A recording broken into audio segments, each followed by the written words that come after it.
Hello everyone, আসসালামু আলাইকুম। আমি সঞ্জিদা, আমার নতুন একটা ব্লগে আপনাদের সবাইকে স্বাগত জানাচ্ছি। কেমন আছেন আপনারা সবাই? আশা করছি ভালো আছেন। আল্লাহর অশেষ রহমতে আপনাদের সবার দোয়ায় আলহামদুলিল্লাহ আমিও ভালো আছি। এই তো দুপুর থেকে ব্লগটা শুরু করলাম, নামাজ পড়ছি। দেখেন আজকেও আমার সামনে এভাবেই বসে আছে। মাইজা মামুনি সবসময় আমার সাথে এমনই করে। আগে ওর মা বসে থাকতো বেশিরভাগ সময়, কিন্তু এখন ওর মাকে যেহেতু পার্কিংয়ে যেতে দিই, তাই ওর মা এখন আসে না, এখন মেয়ে আসে। এ তো প্রায় এখন 3:30-4টার মতো বাজে। রেডি হয়ে বের হয়ে পড়লাম, ছেলে আর ভাইকে দেখতে যাচ্ছি। অনেক দিন হলো দেখা হয়নি। আমি সপ্তাহে অন্তত 2বার যাওয়ার চেষ্টা করি ওদের সাথে দেখা করতে, যেহেতু ওরা মাদ্রাসায় পড়ে, সবার থেকে দূরে থাকে। আমাদেরকে দেখলে হয়তো ওদের ভালো লাগে, আমার নিজেরও ভালো লাগে আমার ছেলের সাথে কিছু সময় কাটাতে। আর যেহেতু এখন ওদেরকে প্রত্যেক মাসে একবার করে আনা হয়, তাই চেষ্টা করি যাতে সপ্তাহে অন্তত 2বার যাতে দেখা করতে পারি। তো চলে আসলাম, এসে অনেকক্ষণ অপেক্ষা করার পর আজকে ওরা এসছে। কেন জানি না এতক্ষণ অপেক্ষা করতে হলো। এই যে আমার ছেলে, মাশাল্লাহ, আমার ছেলে আর ভাইকে দেখে কেউ মাশাল্লাহ বলতে ভুলবেন না। একদম দুজন যেহেতু জুব্বা পড়ছে, মাশাল্লাহ অনেক সুন্দর লাগতেছে। তো আমি বাসা থেকে ওদের জন্য একটু কাস্টার্ড করে আনছিলাম। আমি করে আনছিলাম বলতে আমার শাশুড়ি রান্না করছে কাস্টার্ডটা। আমি আরও কিছু ফ্রুটস অ্যাড করে ওদের জন্য নিয়ে আসছি আর কি। অল্প একটু ছিল, ওদের 3জনের হইতো না। 3জন বলতেছে এই কারণেই, কারণ আমার ছোট ছেলে ওখানে গেলে ওরা যেটা খায় সেটা ও নিতে চায় আর কি।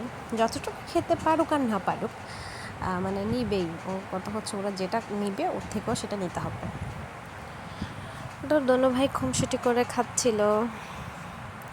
দিনগুলো আমি সবসময় মিস করি বাসায়, কিন্তু শিক্ষার জন্য তো দিতেই হবে, তাই না? তো খাবার দাবার শেষ করার পর ওদেরকে একটু বের করলাম। আমার ভাই নাকি ফুচকা খাবে, তো আমার ছোট ছেলেও বলতেছে যে ও খাবে।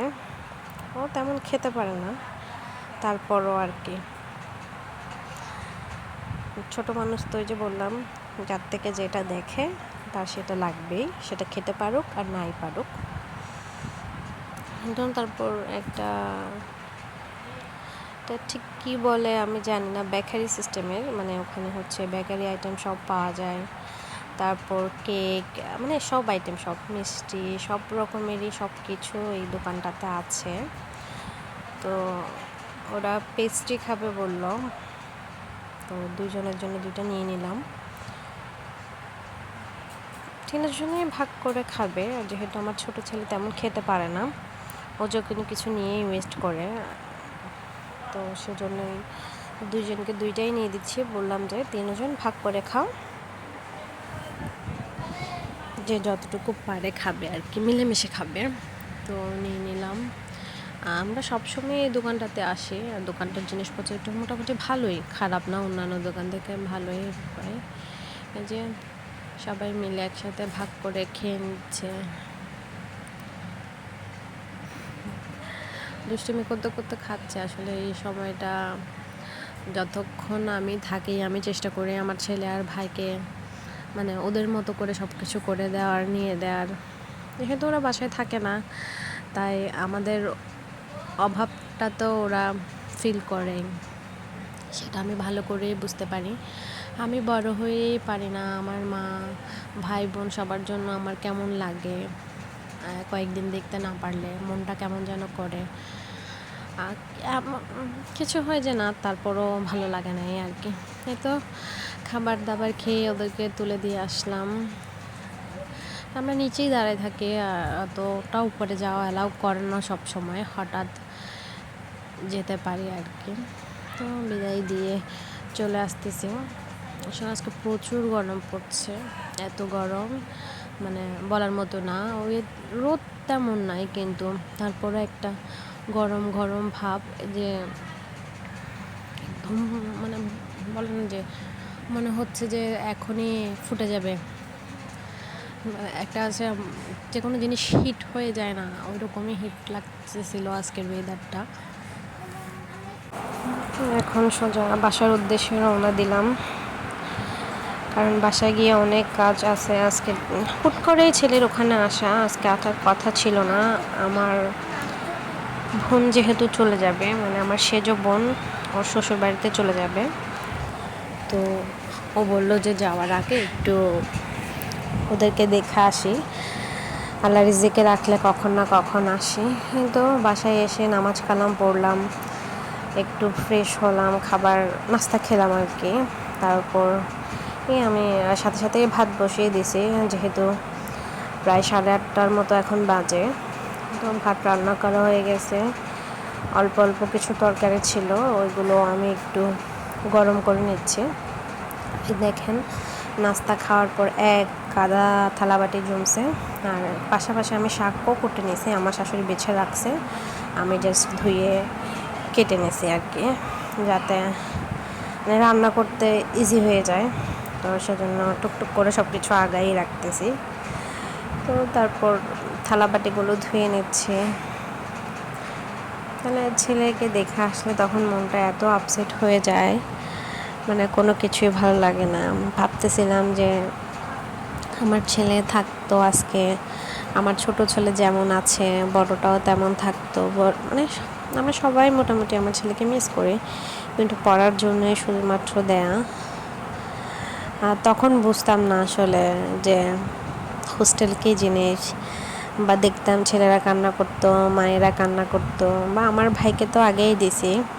তো আমার আম্মু যে কোনো কিছু দেখতাম যে ভালো কিছু রান্না হলে আমার ভাইয়ের জন্য রেখে দিত। তো সব মিলাই মানে তখন অন্যরকম লাগতো বিষয়টা, যখন আমার নিজের উপর আসছে এখন আমি বুঝতে পারি যে একটা মায়ের কী রকম কষ্ট হয় তার সন্তানকে দূরে রেখে। মানে আসলে সেটা যে মায়েরাই মানে যাদের সন্তান আসলে বাইরে বা ওদের সাথে থাকেন না, ওরা ছাড়া কেউ এই ভাষাটা বুঝবে না। সবারই মনে হবে যে না, মানে এটা কি পড়ার জন্য দিছো হ্যান ত্যান, এক একজনের আসলে এক এক রকম মত। পড়ার জন্য তো দিছি, তাই বলে কি আমাদের মায়া লাগে না? আমাদের সন্তানদের জন্য আমাদের কষ্ট হয় না? হয়, কিন্তু সেটা তো আর সন্তানদের সামনে দেখায় না।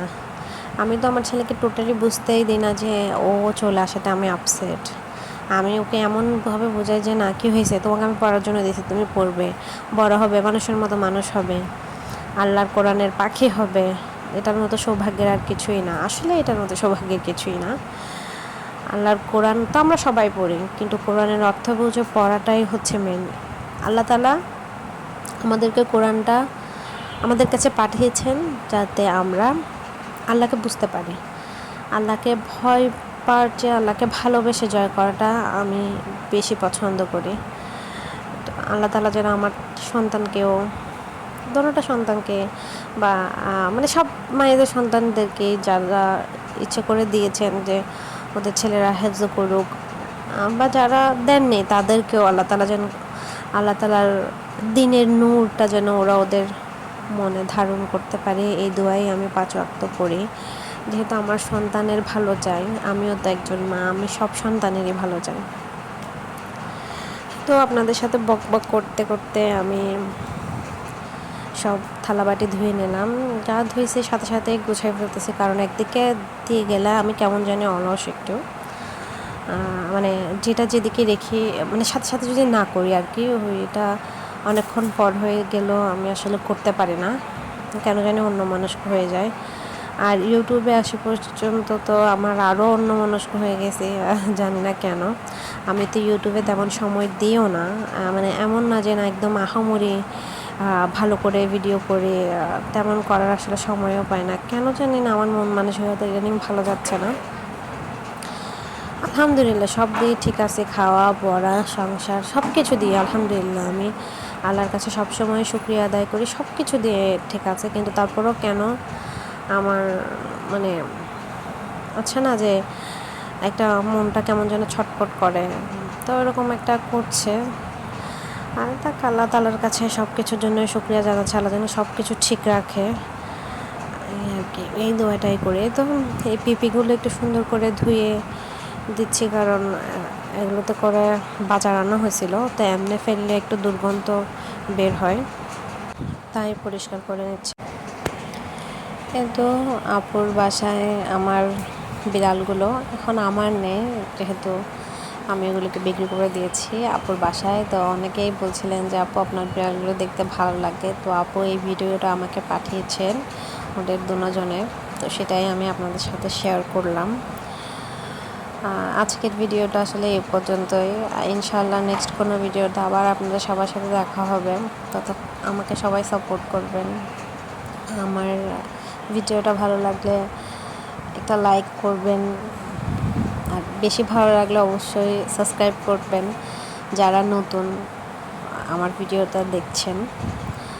আপনাদের সবার কাছে আমার পরিবারের জন্য দোয়া চেয়ে,